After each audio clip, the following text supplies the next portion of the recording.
Keep it moving, hun. If your name is not on this manifest, you do not come through this gate. That is the whole job." Staff Sergeant Trevor Nunes said it without heat. He had said it 40 times already that morning, and it had worked 40 times. And there was no reason in his mind that the woman in the plain charcoal overcoat would be the 41st exception. He held the clipboard at the angle that meant the conversation was over. Behind him, up a long white slope, the chapel of the National Cemetery waited under a hard January sky, and 200 meters of clean gravel road ran empty toward it. The woman did not argue. That was the first thing that was wrong, though Nunes did not notice it, because men who are certain rarely notice the things that would unsettle them. She stepped back. Not the way people step back when they're embarrassed, which is a stumble dressed up as a choice. She stepped back one pace, squared, weight even on both feet, her eyes never leaving the road. It was the movement of someone giving ground on purpose and keeping the whole field in view while she did it. "There is no Sloan on here," Nunes said, tapping the manifest as if the paper were the authority and he were only its clerk. "Family, general officers, invited press, that is the list. You are not on the list." "I understand," the woman said.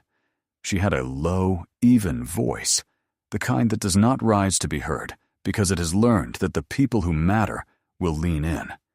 She wore no jewelry, no lanyard, no badge, no bag. Her hands were bare in the cold and perfectly still at her sides, and on her left wrist, a plain steel watch was turned with its face against the inside of the wrist, where only she could read it. Nunes had already looked past her to the next car. Farther down the perimeter, a command sergeant major named Odell Pratt stood at the edge of the Honor Guard staging area with 35 years in his spine and a feeling he could not name climbing the back of his neck. He was 55 years old. He had buried more friends than he could count without hurting himself, and he had learned to read a formation the way other men read weather.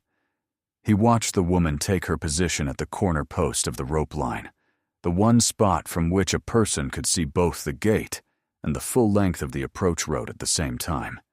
And he thought, without deciding to think it, that no lost civilian had ever chosen that spot in the history of lost civilians. "Watch how she is standing," Pratt said quietly to the young soldier beside him. The soldier did not understand what there was to watch. A woman was standing.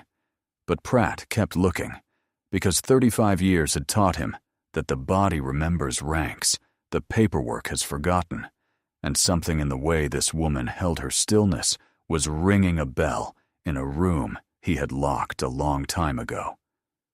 A mile down the road, out past the tree line, a column of black vehicles sat with their engines off. The only person at the entire gate who was facing them, instead of facing the chapel, was the woman who had just been told she did not belong. The morning went on around her. The honor guard dressed their line. A caisson team walked their horses along the frozen edge of the drive, their breath hanging in the air in slow gray banners.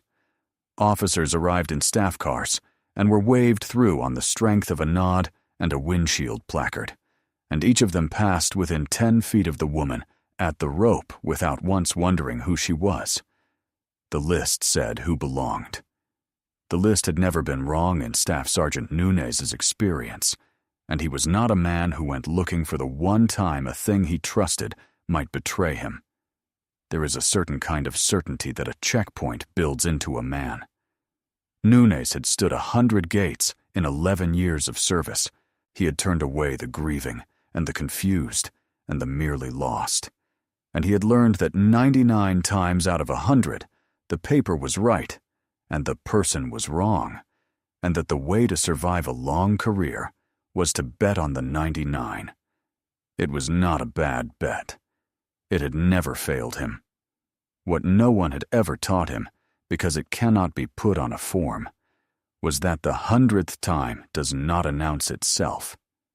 The 100th time looks exactly like the other 99, right up until the moment it does not, And by then, the man who bet on the paper is already standing in the wreckage of his own certainty, wondering how a thing that had always been true could turn on him in the space of a single morning. The cold worked its way into the waiting. The chapel bell had not yet rung. The flags along the drive stood stiff and unmoving in the still January air, and the whole cemetery held the particular hush that belongs to places built entirely for the dead. The woman in the charcoal overcoat stood in the middle of that hush, as if she had been carved out of it, and only 2 men at the entire gate could feel that something in the arithmetic of the morning had begun, very quietly, to go wrong. At 08:58, the list started to be wrong, and only 2 people at the gate could feel it happening. The first sign was small. Down at the service gate, a caisson team and a florist's delivery van were about to foul each other in a space built for one. Private First Class Hana Okafor, 20 years old and 4 months out of her advanced training, had been posted there to keep the lane clear and had no idea how to keep 2 vehicles that both outranked her sense of authority from meeting nose to nose. She keyed her radio, changed her mind, keyed it again. The caisson horses shifted. The van driver leaned on his horn. From the rope line, without raising her voice, the woman in the overcoat said 3 words to no one in particular. "Hold the caisson." Then, a beat later, still quiet. "Van reverses. 90 seconds. Okafor did not know why she obeyed a civilian who was not on the list. She only knew that the instruction was correct, that it arrived in the exact shape a decision is supposed to arrive in, and that some part of her had been waiting all morning for someone to sound like they knew what to do. She held the caisson. She sent the van back. 88 seconds later, the lane was clear. The horses were calm, and the woman had not moved so much as a boot from the corner post. There was a competence in it that had nothing to do with volume. She had not shouted. She had not stepped in and taken over, the way a certain kind of man takes over a problem to be seen solving it. She had read the geometry of the 2 vehicles and the 1 lane in a single glance, found the only solution that worked, and delivered it in the fewest words that would carry the meaning. Hold. Reverse. 90 seconds. It was the speech of someone who had spent a career in places where a wasted word could cost a life, and who had never quite learned to spend words freely again, even standing in a parking lot at a funeral with nothing at stake but a florist's van. Pratt walked the fix back to its source, the way a tracker walks a print. He found it ended at the rope line, at a woman with bare, still hands, a watch turned inward, and no ring, and no badge, and no name the gate would admit. He stood a respectful distance away and studied her the way he would study a map he was almost sure he had read before, in another life, in a place he was not cleared to describe. Her coat was good, but not new. Her shoes were plain and flat and quiet, the shoes of a person who might need to move and did not want to be heard doing it. She carried her weight low and even, the way a person carries it, who has been taught that the body is a tool and not a decoration. Every detail was ordinary on its own.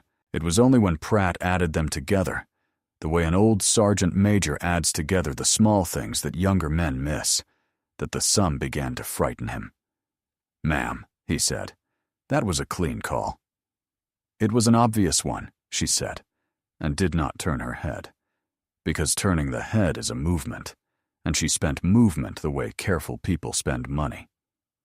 Okafor, unbidden, carried a paper cup of coffee from the guard shack and pressed it into the woman's hands, an ordinary human kindness that cost the private nothing and would cost her a reprimand within the minute.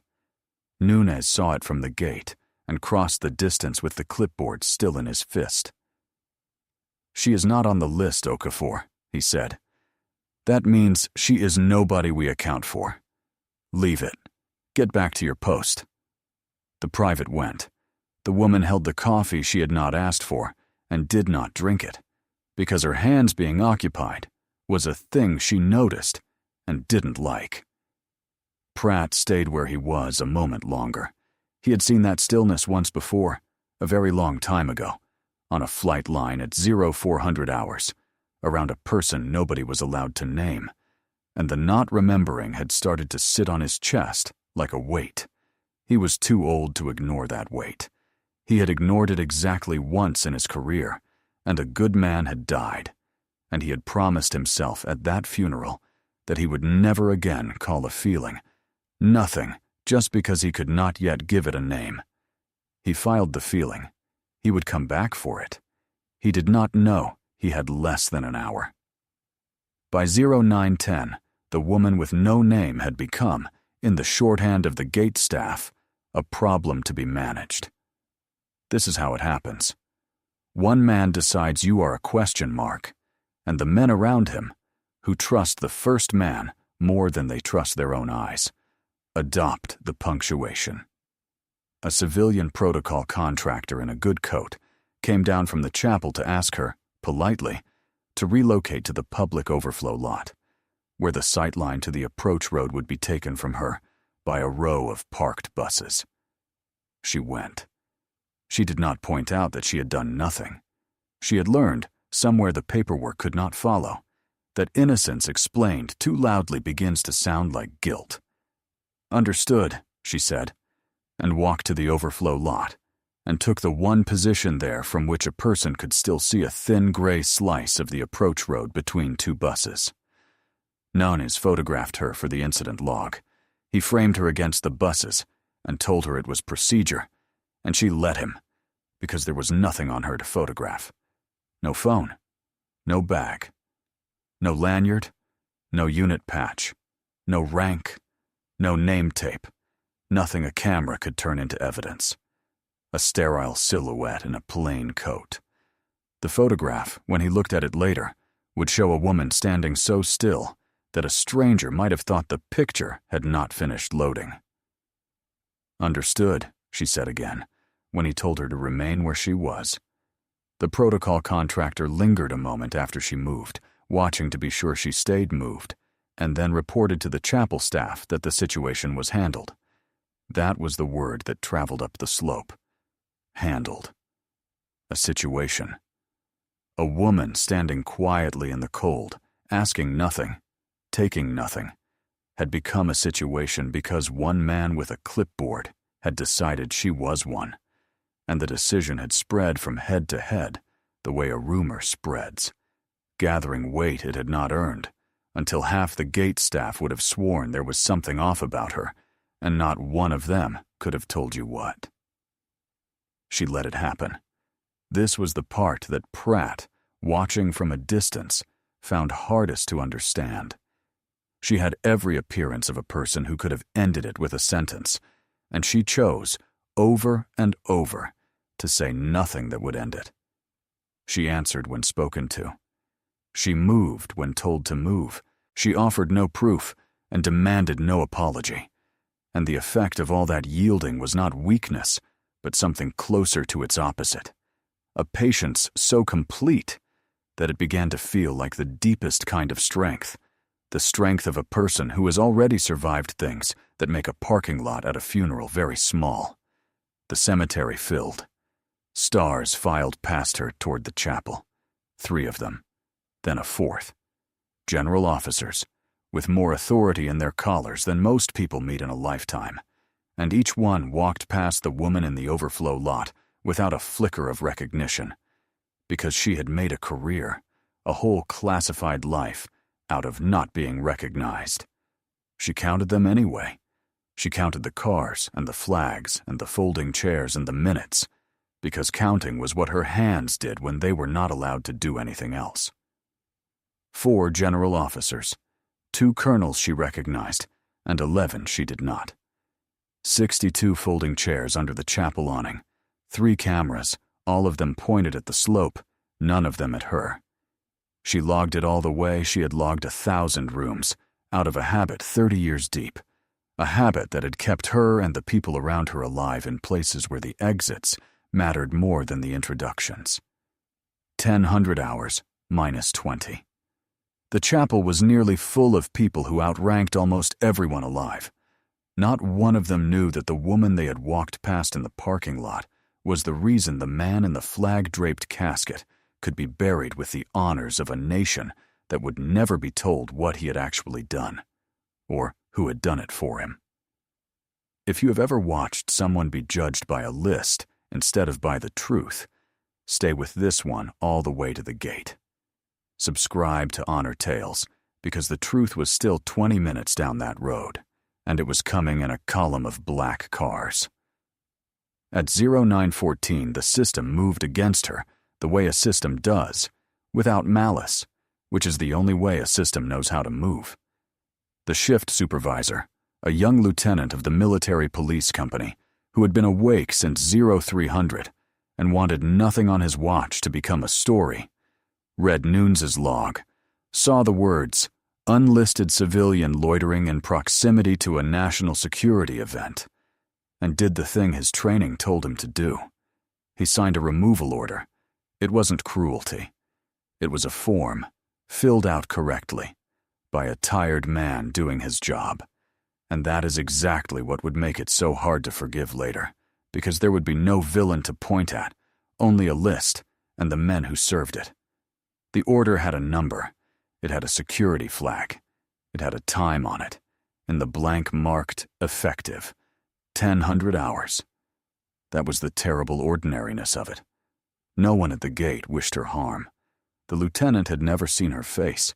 He had seen a phrase in a log, "Unlisted civilian in proximity to a national security event," and he had matched that phrase to a procedure the way a man matches a key to a lock, and the procedure had produced a form, and the form had produced a time. There was no cruelty anywhere in the chain. There was only a machine built to protect a nation's grief from the unknown, doing precisely what it had been built to do to a woman it had never been told the truth about. A machine cannot be angry with you. It can only fail to know you, and in the failing, grind forward on its schedule, indifferent, correct, and completely wrong. The motorcade was scheduled for 1000 hours. The two facts began, very slowly, to walk toward each other, and no one who could read the collision was in a position to stop it.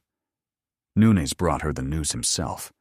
He had begun to enjoy, in a small way he would be ashamed of before noon, being the man who managed the loose end. "You're going to have to leave the grounds, ma'am," he said. "If you cannot produce credentials, you will be escorted off. That is where this is now." "I will wait here," she said. 3 words. Not a plea and not a threat. A fact she was placing on the table for him to examine. "You will wait off the grounds," Nunes said. She did not move toward compliance. She did not move toward defiance. She simply remained, hands still. Watch turned inward. Wait even. And the not moving was so complete that it began, in a way Nunes could not have explained, to feel like the most stubborn thing he had ever come up against, precisely because there was nothing in it to push on. Pratt saw the removal detail begin to form and crossed to the lieutenant on instinct, 35 years overriding his own good sense. "Sir, give me 5 minutes with her before you move her."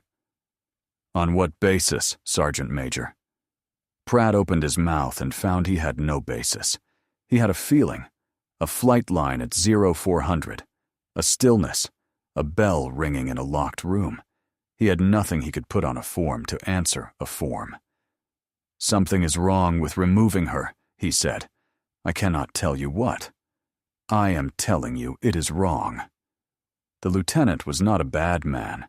He was a tired one, guarding a nation's grief, with a clock running and a general's funeral bearing down on him. And he did the thing tired men do with feelings that have no paperwork. He overruled it. 5 minutes I do not have, Sergeant Major, he said, not unkindly. The order stands. Pratt did not have 5 minutes. He went to find them anyway.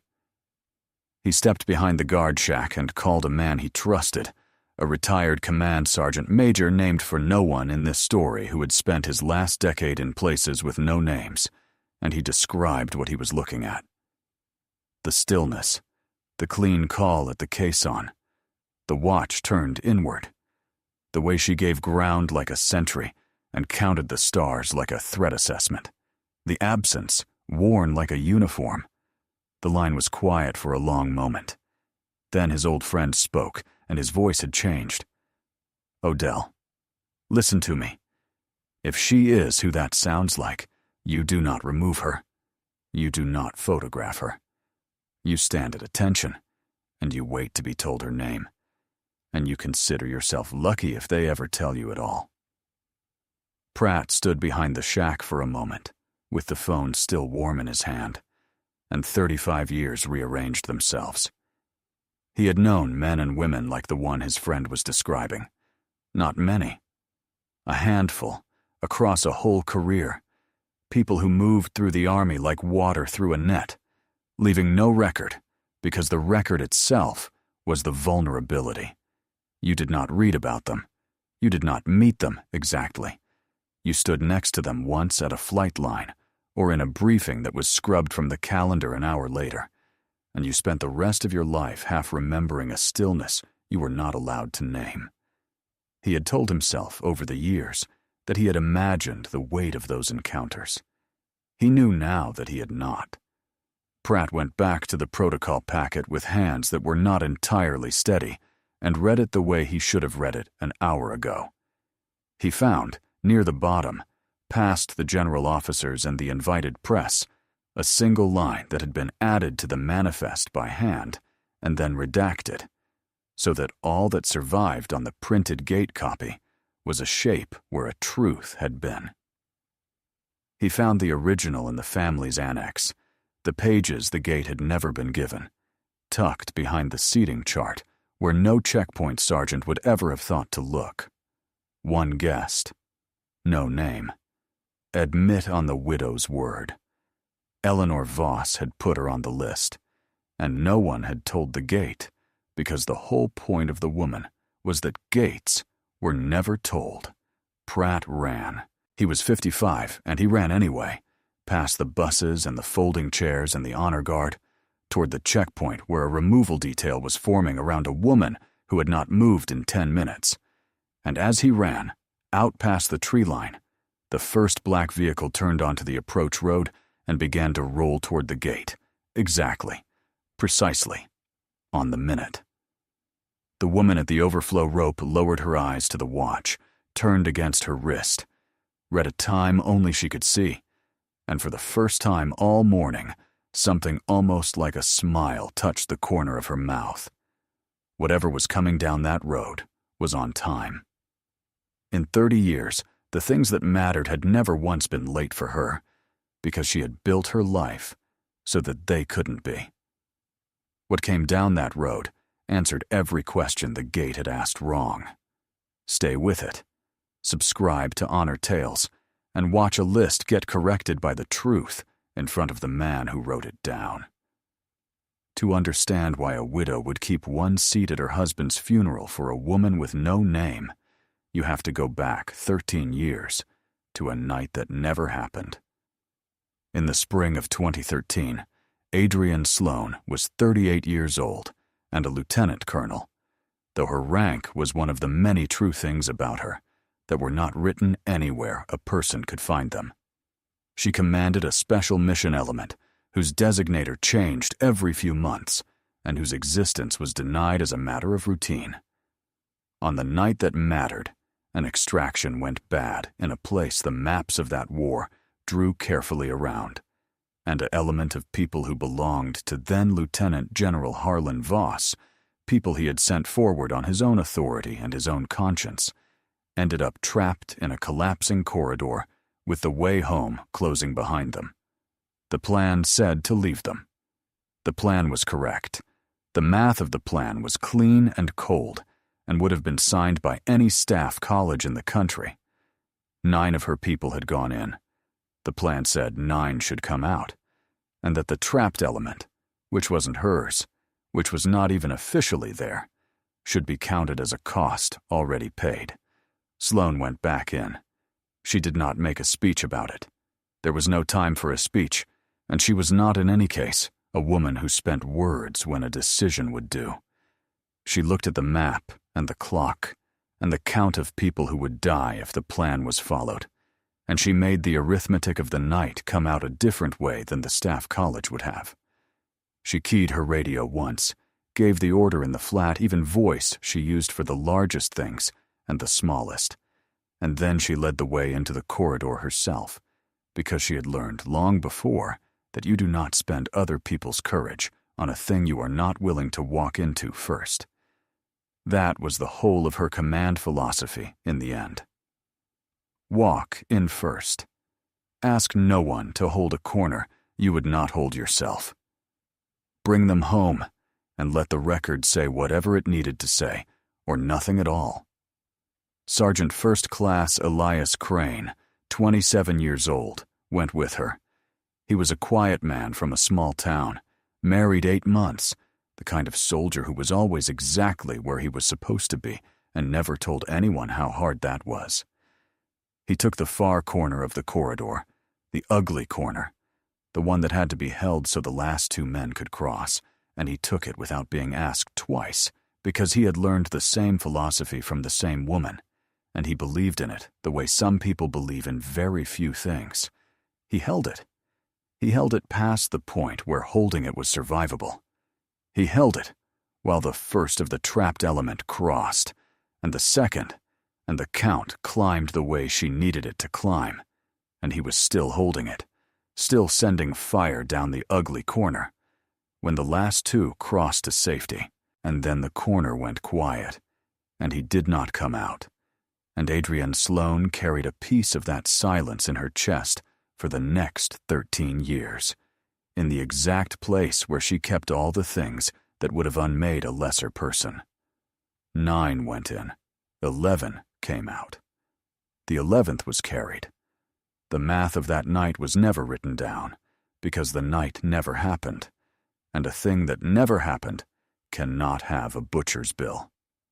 On the tarmac at 0400 hours, Lieutenant General Harlan Voss met the aircraft in the cold, with his hands at his sides, and watched his people come off it alive, people he had signed forward and had spent the last 6 hours believing he had signed to their deaths. He found Sloane at the edge of the light, filthy, silent, carrying nothing now but the weight of the corner that had been held for her. He was a 3-star general, and she was a lieutenant colonel who did not exist, and he stood in front of her the way a man stands in front of a debt he knows he can never pay. It did not happen, Voss said, because that was the only sentence the world would allow him. And then, quietly, the sentence the world could not stop him from saying. But I know. I will always know. What she carried away from that tarmac was not a medal, because there was no medal for a thing that had not happened. What she carried away was Harlan Voss, and the promise he made her without ever quite saying it. The promise that somewhere in the world, one man would always know exactly what she had done, and exactly what it had cost, and would carry that knowing for her, so she did not have to carry it entirely alone.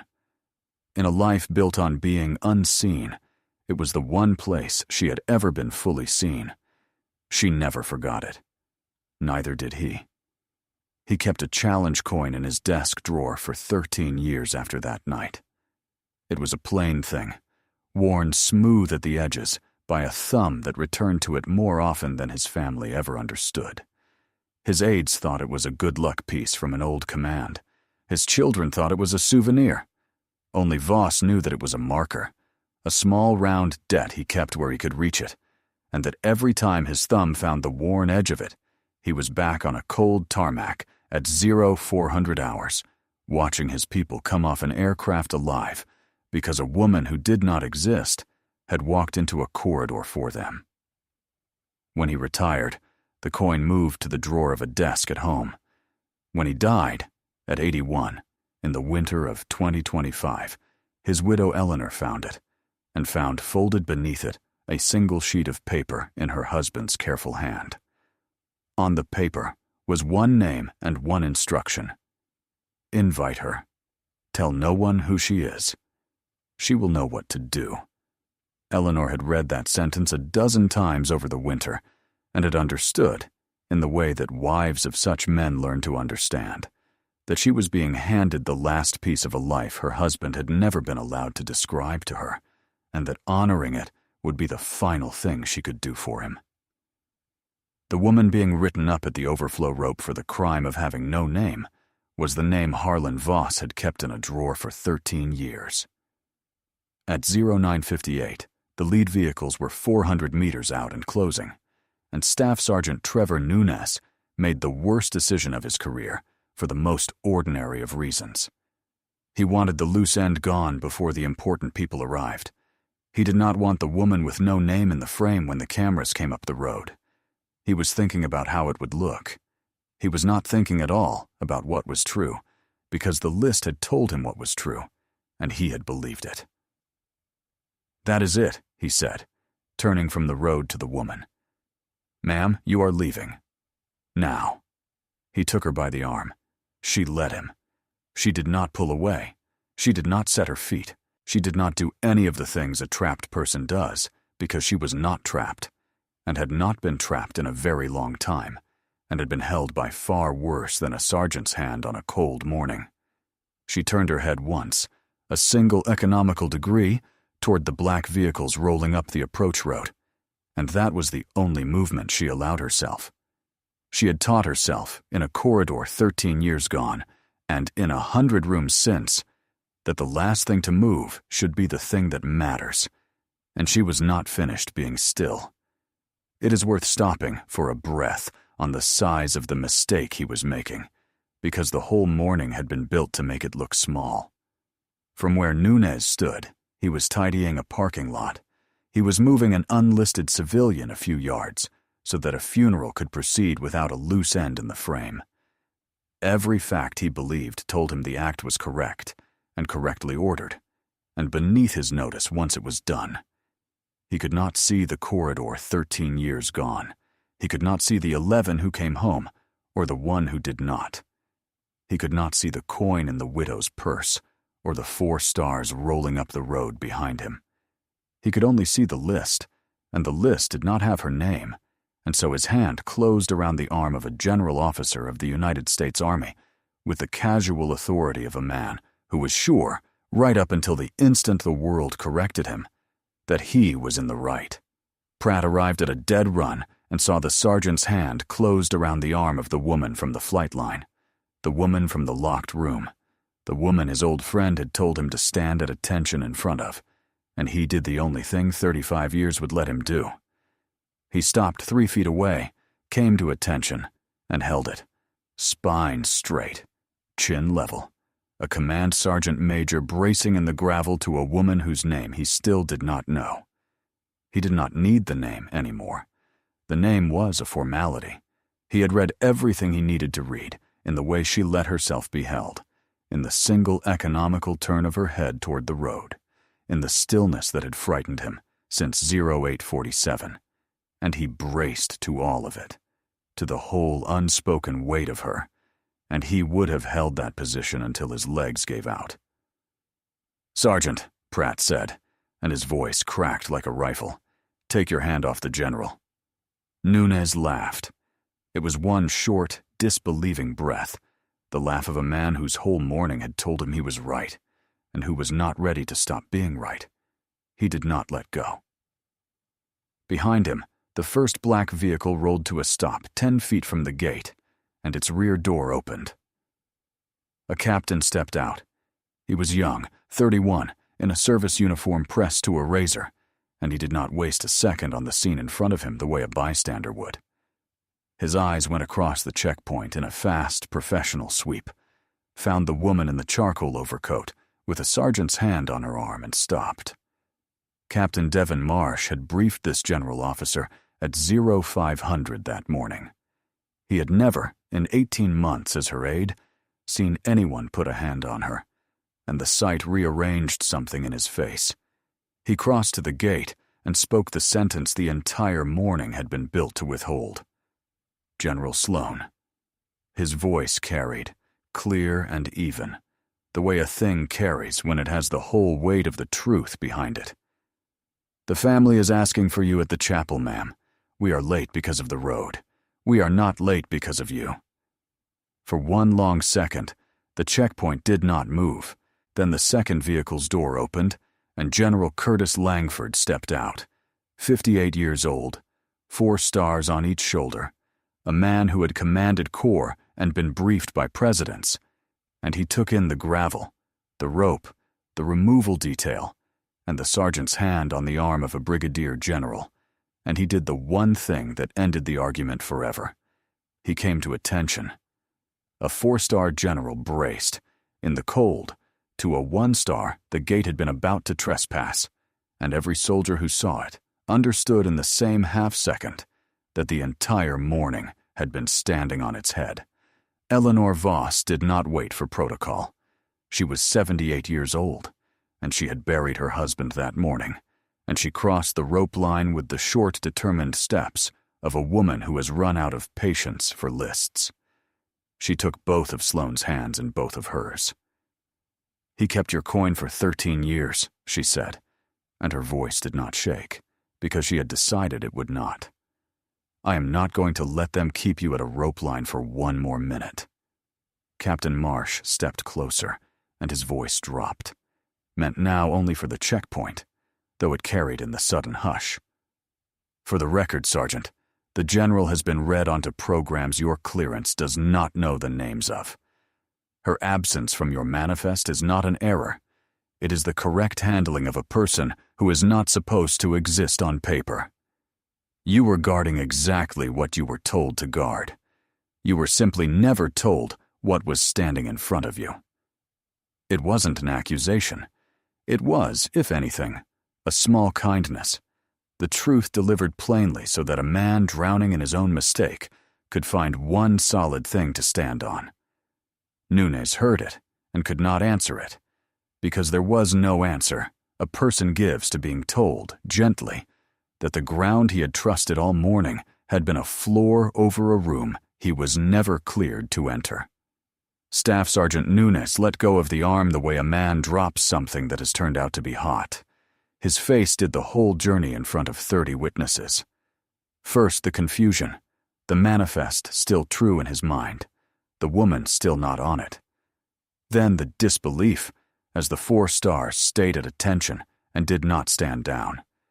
Then the recognition, the manifest math redone from the far end, every fact of the morning reread in a new and terrible light. And then the thing that lives under recognition, the thing that has no rank and no name, the cold understanding of exactly what he had put his hand on, and exactly how little the list had protected him from being wrong. Around the checkpoint, the other soldiers were doing the arithmetic in their own faces. The young lieutenant who had signed the removal order had gone the color of the January sky. The protocol contractor had taken 2 steps backward, as if distance could unmake the word handled. And Command Sergeant Major Odell Pratt, still at attention, allowed himself one long breath, the breath of a man whose instinct had just been proven right in front of 30 witnesses, and who took no satisfaction in it at all, because being right had nearly meant watching a general trespassed from the funeral of the one man who had known her. Sloane's stillness, held all morning, finally spent itself, and it spent itself the way she did everything, economically, and once.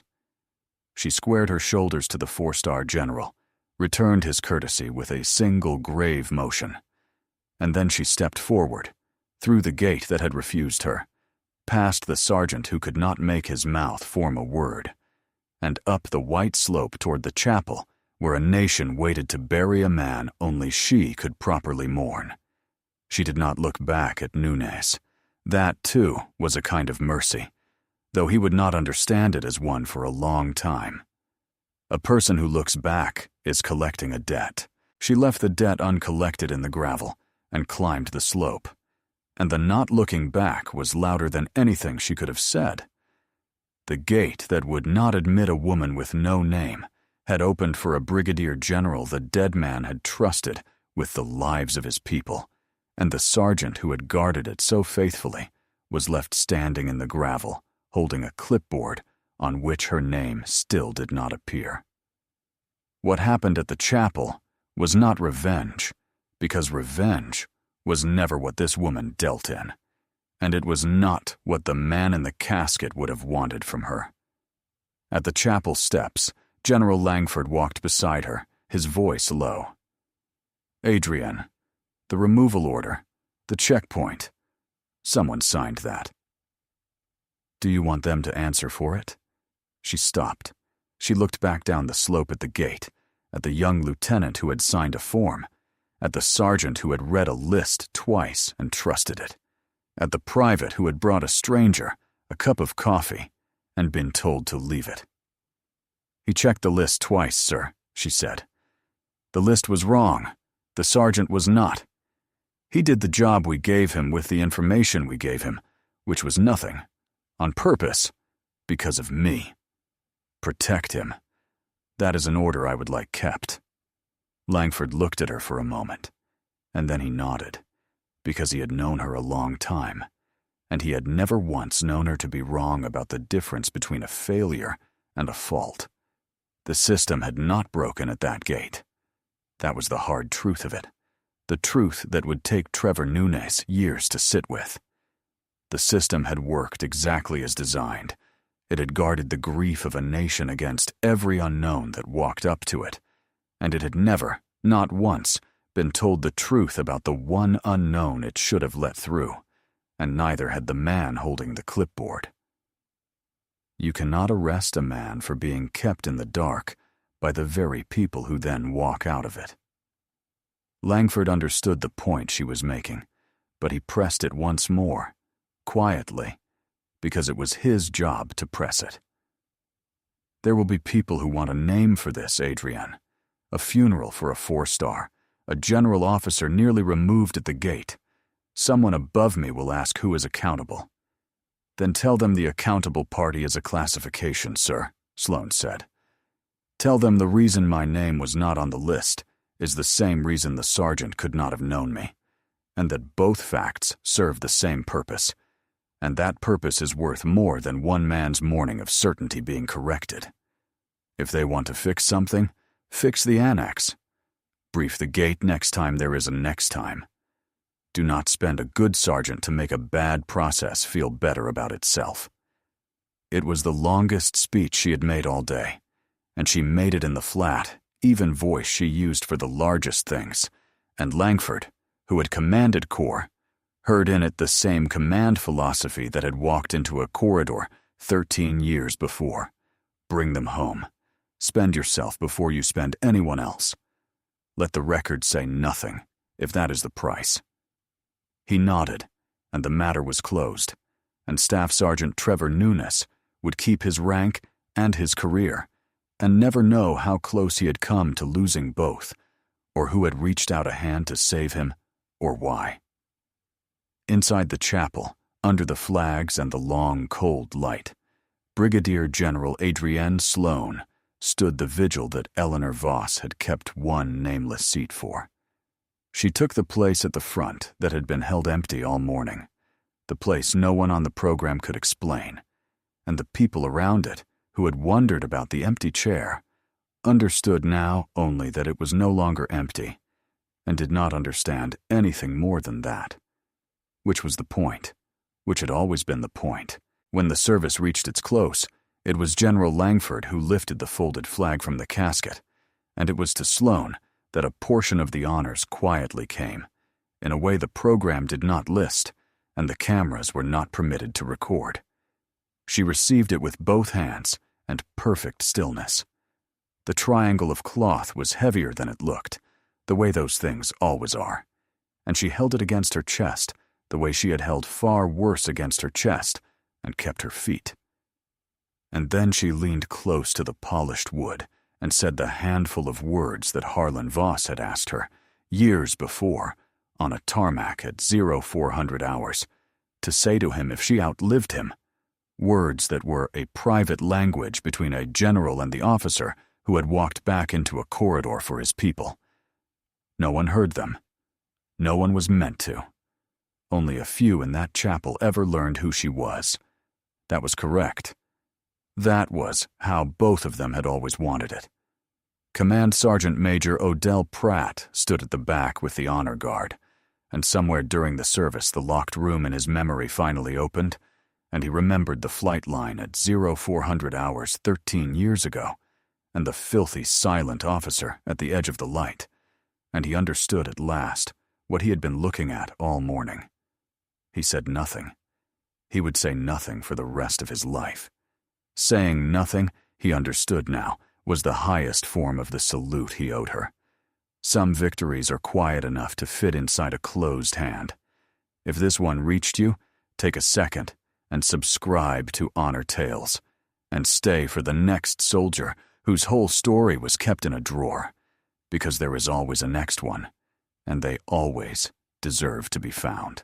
On the way out, at the gate, the coda was small, the way the true ones always are, private first class.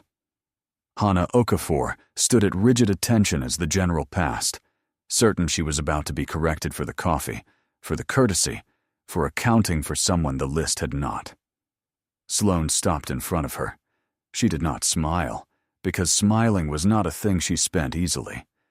She simply looked at the young soldier for a moment and gave her a single slow nod, the kind of nod that lands harder than any medal, because it came from someone who had spent an entire life learning exactly what it costs to be the only person in a crowd who treats a stranger as a question instead of a verdict. Then she stopped in front of Staff Sergeant Trevor Nunez. He braced. He waited for the reckoning he had earned. She gave him one sentence, and it was mercy, not triumph. You had the truth in front of you all morning, Sergeant, and a list that said otherwise.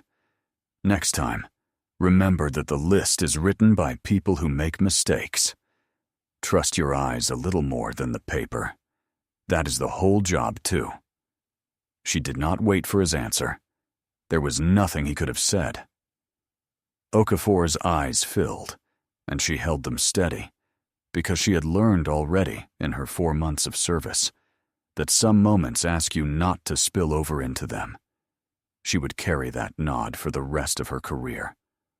On the worst days, the days when the job felt like nothing but lists and forms and the small daily insults of being the most junior person at every gate, she would remember that a general officer of the United States Army had stopped in front of everyone to tell her without a single word that the coffee had mattered, that treating a stranger as a person had mattered, that she had been the one soldier at that gate who got the most important thing right. It would be worth more to her than any ribbon they ever pinned on her chest. At the vehicles, Eleanor Voss was waiting with her hand closed around something. She opened it, and there in her palm was the challenge coin, worn smooth at the edges by 13 years of a dead man's thumb. She pressed it into Sloane's hand and closed the fingers over it herself, the way her husband had closed his own fingers over it 1,000 times in the quiet of his study, reaching for a debt he could never repay and never wanted to stop carrying. He left you one word, Eleanor said. He said you would know the rest. Tell him it is held, Sloane said very quietly. She closed her hand around the coin. 13 years of silence, warm from a widow's palm. She did not weep, because she had learned in a corridor a long time ago where to keep the things that would have unmade a lesser person, and she kept them there now, whole and hers. Then Brigadier General Adrian Sloane turned and walked out through the gate that had told her, an hour and a lifetime ago, to keep moving, and for once, on her own terms and in her own time, she did. Every soldier carries a story that few ever hear. Listen with your heart. Thank you for staying and watching. Subscribe to Honor Tales for more.